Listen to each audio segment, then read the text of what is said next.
Hello everyone, how are you doing? Welcome to my channel. Before we go ahead to start, so it's a peg top skirt but with a slight variation. I have to use this pattern to cut the lining first because they are going to be, if you look at the design from the thumbnail, there's going to be there are going to be pleats here, and the pleats too are equally going to be at the back.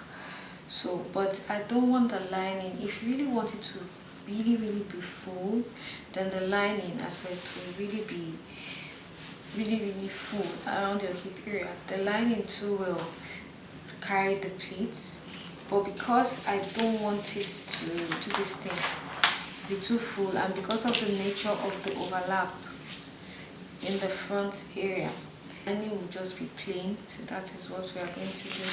So to start with, first of all, this is our darts. So I'm going to transfer the darts to the side. That's why I did this, and I'm going to cut off the darts. I'm going to be doing that for the back and the front.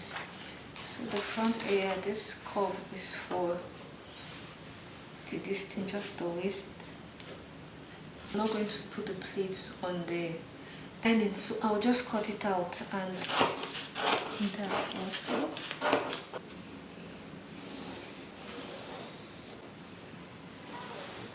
Disappear the dart as we transferred it to the side and we cut it out. So what we'll just do, looking at the design, I just cut this one, I took it down like this, the hip level. What I just did, I took this thing down like 1 inch below the hip level, so it doesn't just hang up here. Then because from the design our pleats are going to be here.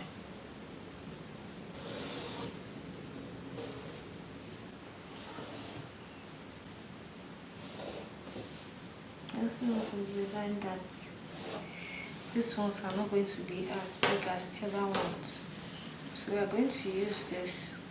So we are going to cut this out. So we'll cut the two pieces for the front. So what I'm going to do, I'm going to use this.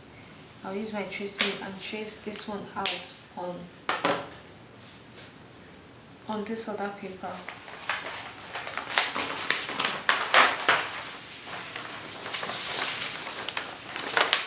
Then that's to enable me to get this one out.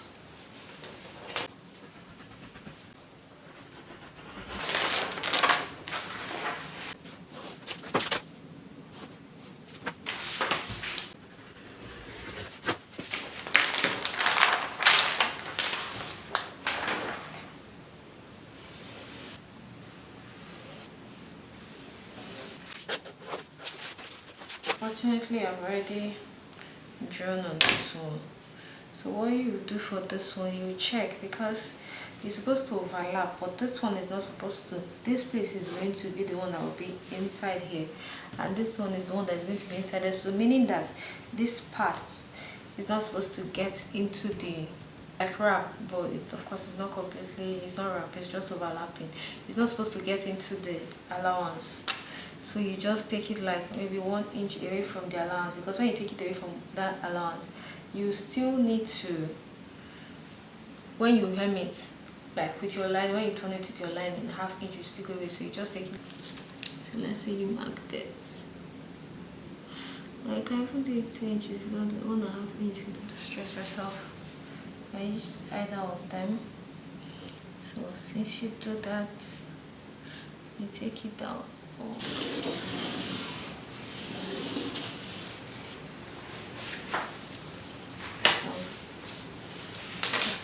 this one, unfortunately this one is already there, but we know from the design that this is just what we need. So you cut this out.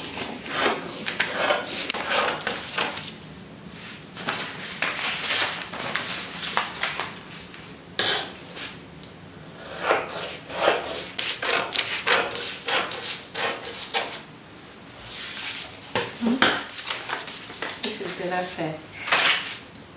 So for this one, we are going to have two splits. These are not going to be as wide as the other ones.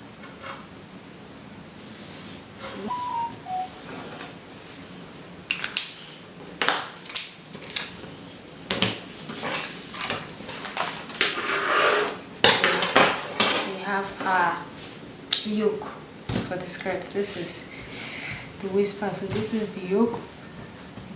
We disappeared our darts by the side. So what we are going to do now, before we start slashing, we'll first of all cut the lining. We'll use them to cut the lining out first. Cotton is the main fabric. So first of all, I'll begin with the yoke. And when you're placing the pattern of the yoke on the fabric, remember to add your half inches for sewing allowance at this place. But for the sides, the sewing allowance is already included in the pattern. You can refer to my skirt pattern block video to see how I did that. So it's already included here, but this ones you have to add here. Then for the top also, I included the allowance into the full length of the skirt.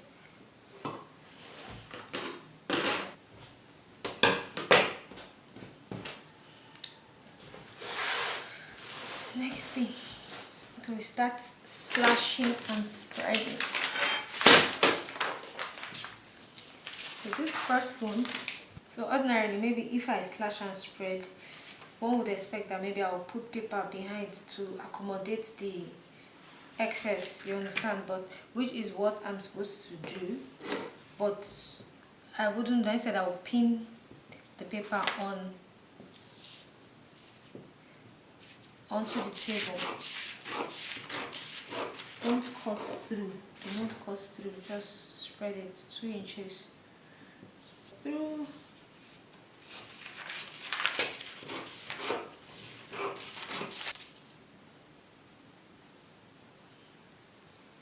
That is it. So just do it 2 inches, 2 inches wide.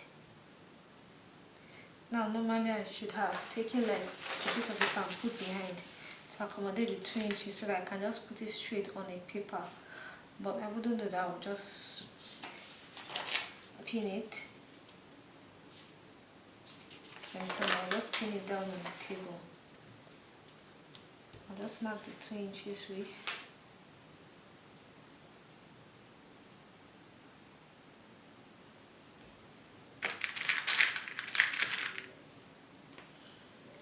So we have our pleats.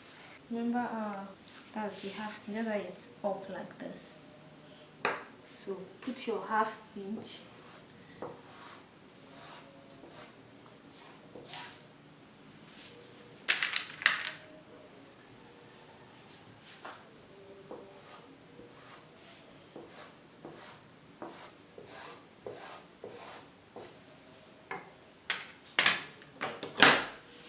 so you've drawn it, so you can cut through the paper on the.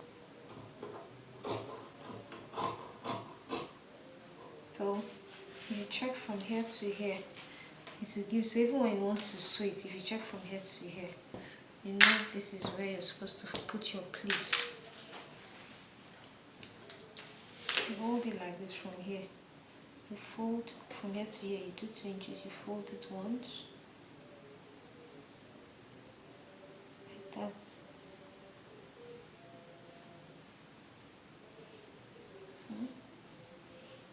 You come here too. Fold it once like that. But it would have been easier and better with if I had joined the paper behind. So that is how. So when you're sewing and ironing, well, when it's like this, at least since the lining is straight, the lining will help as a guide. You understand? You know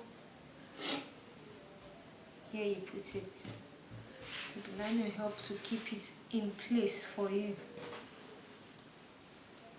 We've cut the yoke. This other part is not going to be as wide as the other one.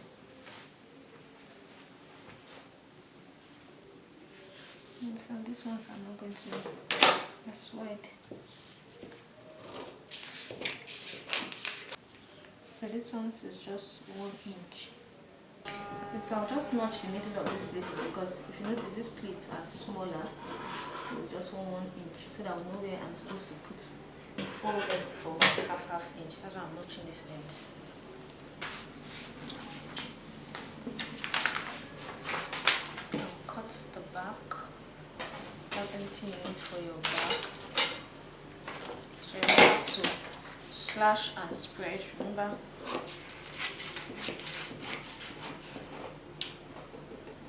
Do not cut through it. So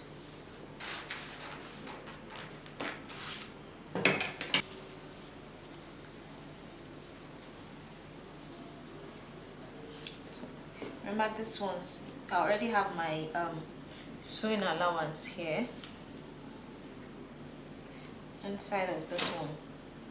So I already have my sewing allowance, so it's just going to be 2 inches. All our allowances are already included inside.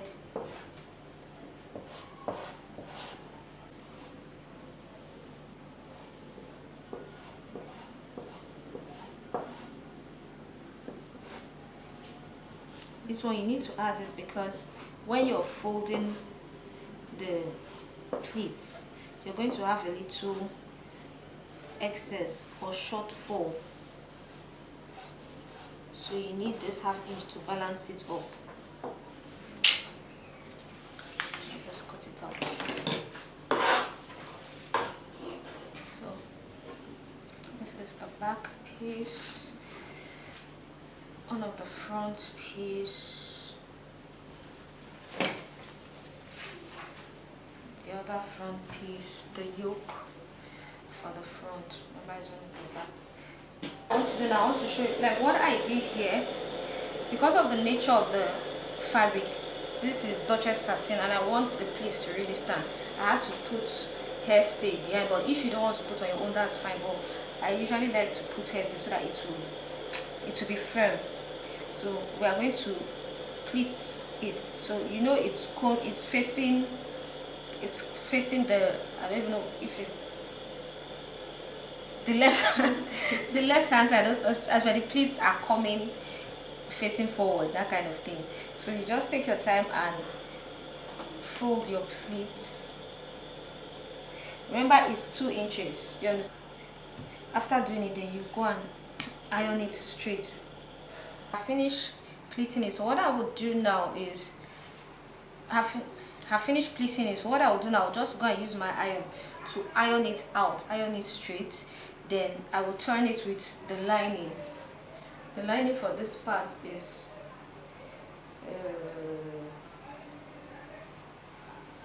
this.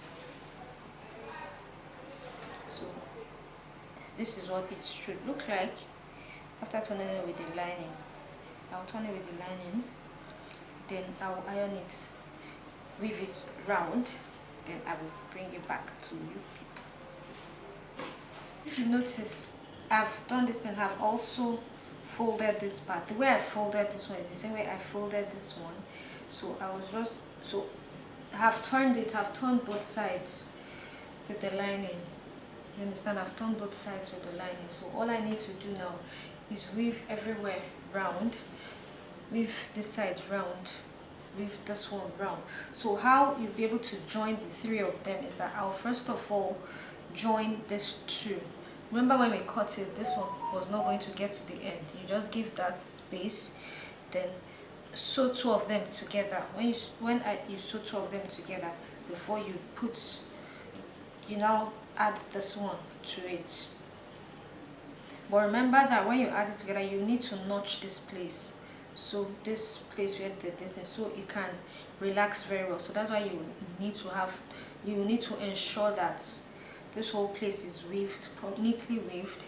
Then you add them together. So the way I folded this when I showed you, the same way I folded this one, and it's the same way I'm going to be folding the back. And also remember, the back too is on both sides. The back doesn't have a yoke. The back is, let me get the back piece. If you recall when I was cutting it, so the back begins from the waist. So like this is the center back. here. So all I'll just need to do is fold it, and fold it. But for the back, I'm not going to be putting hairstay because normally these pleats give you extra fullness on your bum bum. You understand? So, but with the lining, it's not going to be too big because the lining is plain. Lining is not going to.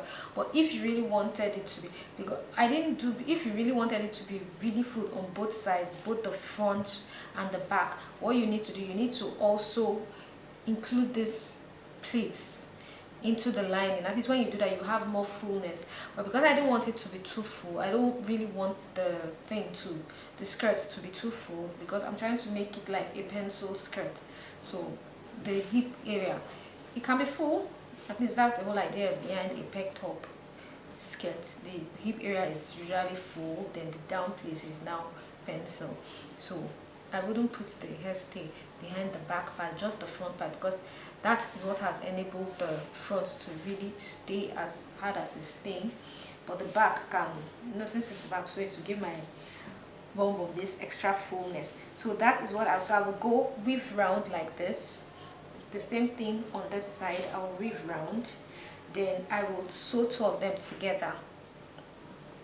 When I sew two of them together, I will weave round this yoke also before I attach it together. Then I would have to notch this side, so when I'm ironing it, so that it will relax, so everything would relax.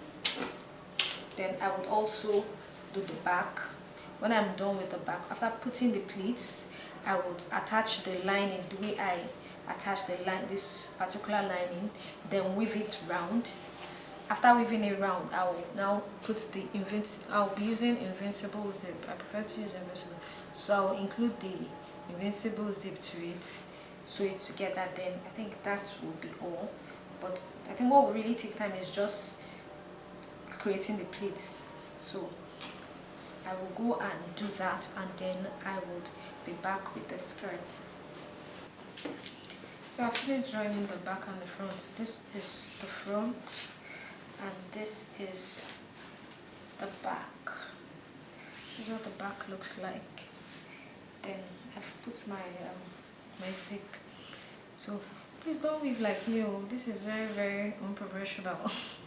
Because I'm the one wearing it, that's why I used white thread. But normally to show professionalism, the thread you used to use should be the same color as your outfit.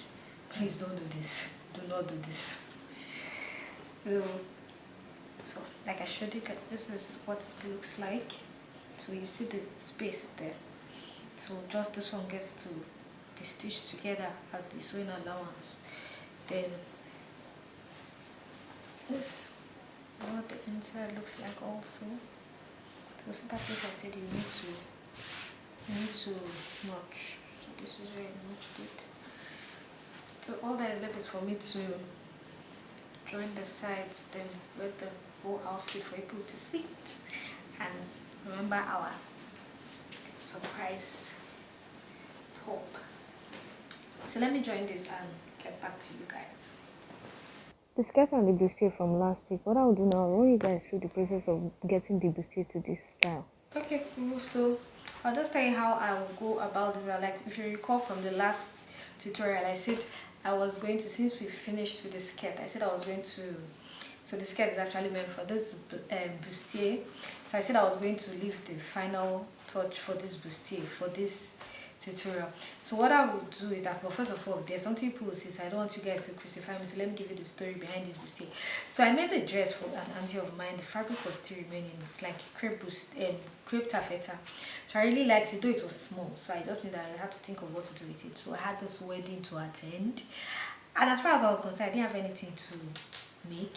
So I just took this one and I placed the pattern here and there, and I came up with this bustier. So you notice that the patterns here are horizontal while this is vertical, so please don't crucify me. The fabric was not enough. So that is why. But then I think after making it, I realized I didn't have anything, so I just tied the wrapper and dropped it, knowing that later I was going to have to retouch the bustier. But I didn't have an idea for a long while until recently. So that's why I'm bringing it out now.